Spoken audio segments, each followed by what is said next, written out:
जिस लेटर का आप जिक्र कर रही है, उन्होंने बाकायदा डॉक्यूमेंटेड लेटर लिखा है जिसमें उन्होंने कहा है कि जी हम जो है इस चीज़ को किसी भी तरीक़ेकार से अच्छा नहीं समझते, और उन्होंने गवर्नमेंट को और फौज को कहा है कि आप इसके ऊपर इंटेरोगेशन शुरू करें। और वो लेटर उन्होंने कहा जी भारतीय फौज को इन्वेस्टिगेशन करनी चाहिए कि हमारी एक एम्प्लॉय की किस तरह बेहरमती की गई है। उसके अंदर एक लेफ्टिनेंट कर्नल और 4 उसके सिपाहीज हैं, एक लांस नाइक है और 2 सिपाही हैं जो इन्वॉल्व हैं। जी बिल्कुल ब्रिगेडियर साहब, पेशा वराना सलाहियतों के साथ साथ अब भारतीय फौज की खिलाकियात पर भी सवालात उठ रहे हैं। ये कहिएगा कि हमने तो ब्रिगेडियर साहब ये सुना कि जब बैरूनी ताकत से मुकाबला हो तो यूनिटी की जरूरत होती है, एक इकाई होकर लड़ना पड़ता है। अब भारतीय फौज की ये फॉल्ट लाइंस जो हम डिस्कस कर रहे हैं कि इटसेल्फ कितनी डिविजन्स हैं, और फिर एक और खबर अब ये गर्दिश कर रही है कि मोदी सरकार की जानिब से पहली बार जात पात की बुनियादों पर सेंसस कराने का जो सिलसिला है वो शुरू होने वाला है। तो पाकिस्तान के कितने एडवांटेज में जाती है ये सूरत हाल? जात पात पे तो सेंसस बहुत पहले हो चुका है। आपको पता है उन्होंने एक लॉ बनाया था जो ईस्टर्न साइड पे बिहार और उससे ऊपर उन्होंने नाफिज किया था, जिसमें उन्होंने कहा था कि जो 71 के बाद जो लोग आए नहीं की जाएगी, और लिम्बो में है कि वो क्या करे कहाँ जाएं, और बिहारी भी बहुत सारे लिम्बो में हैं। तो ये आप देखिए, मैंने आपसे आप जो नरेंद्र मोदी की वो साइकोपैथ है, वो एक नॉर्मल आदमी नहीं है। वो इस बुरी तरीके से मजहबी दहशतगर्दी के जुनून में मुब्तला है।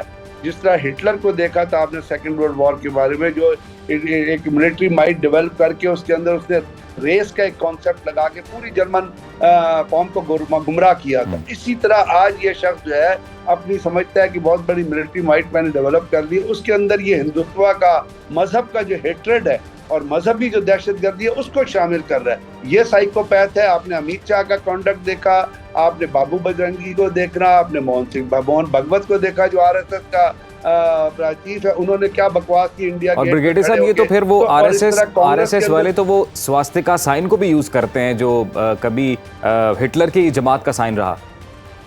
जी बिल्कुल, मैं इसीलिए कह रहा हूँ हिटलर का बाप है। किस लिए कह रहा हूँ आपको, ये मसलनी का बाप, ये उससे ज्यादा भेड़िया किस्म का आदमी है जो लोगों का खून पी के खुश होता है। ये साइकोपैथ है।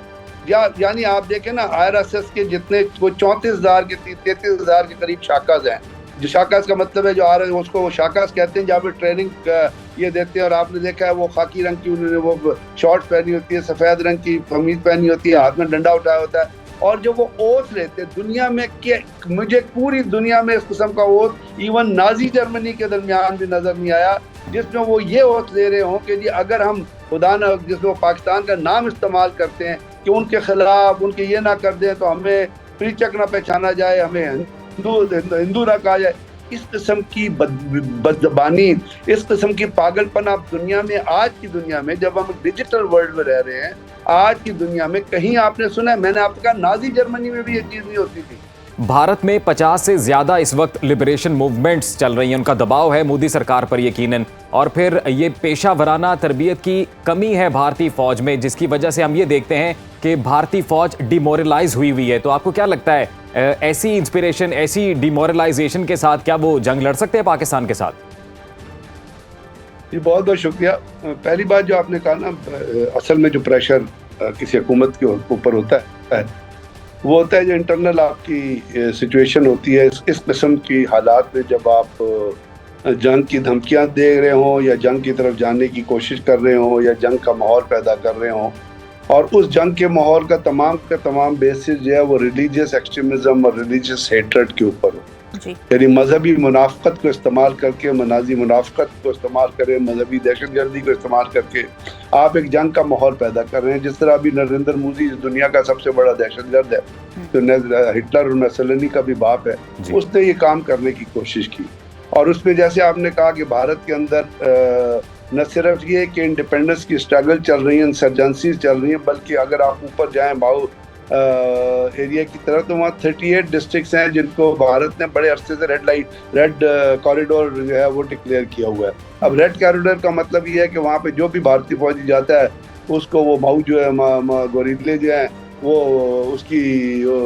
उसका तिया पांचा कर देते हैं। तो ये जो चीज़ें, और दूसरी आपने देखा इसके अंदर जो है सिखों की खालिस्तान की जिस तरह मूवमेंट चली, और अभी लेटेस्ट एक चीज़ सामने आई है उसमें एक इंडियन जो DGMI हैं लेफ्टिनेंट जनरल कुमार के क्या उनका नाम है, उनका एक लेटर सामने आया है जो उन्होंने तमाम इंडिया की जो फील्ड फॉर्मेशन हैं, जैसे जो कोर्स हैं, कमांड्स हैं, northern command, southern command, western command, या 15 कोर, 16 कोर, 10 कोर, उन तमाम को उन्होंने लिखा है।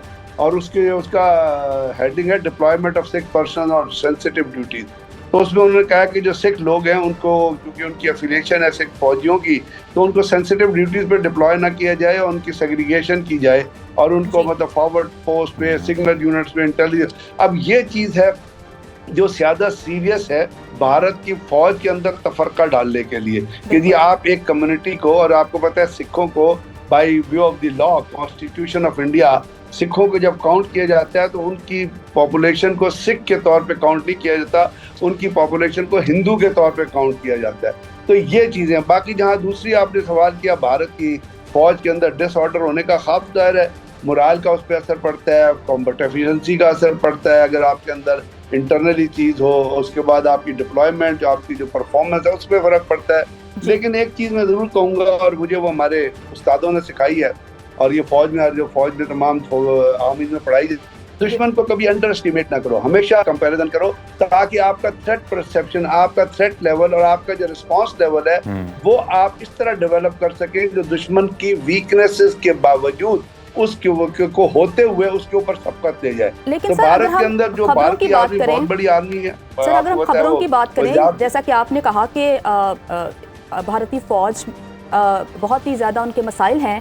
सर, भारतीय फौजी अफसरान की जानिब से अपनी साथी खवातीन एहलकारों को ज्यादती का निशाना बनाने के वाक़यात भी सामने आ रहे हैं, जबकि राज्यसभा में पेश की गई रिपोर्ट के मुताबिक ऐसे सैकड़ों केसेस सामने आए हैं जिसमें भारतीय अफसरान की जानिब से खवातीन को जो है वो ज्यादती का निशाना बनाया गया है। और आई थिंक 2 दिन पहले ये खबर आई थी कि एक भारतीय अफसर ने एक इसराइली खातून को भी ज्यादती का निशाना बनाया, जिसके बाद इसराइल की जानिब से जो है वो सख्त एहतजाज किया गया। इस पर आप क्या कॉमेंट करेंगे?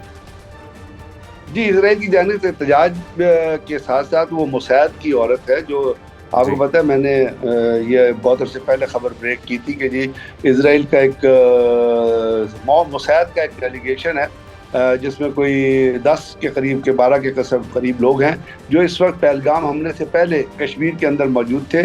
और पहलगाम हमले से पहले वो कश्मीर का जो GOC नॉर्दर्न कमांड जो सैक हो गया है जनरल कुमार, उसके साथ वो डायरेक्ट कॉन्टैक्ट में, और इसके साथ जो अपना 25 डिवीज़न है जो राजौरी में लगा हुआ है, उसका उन्होंने विजिट किया था।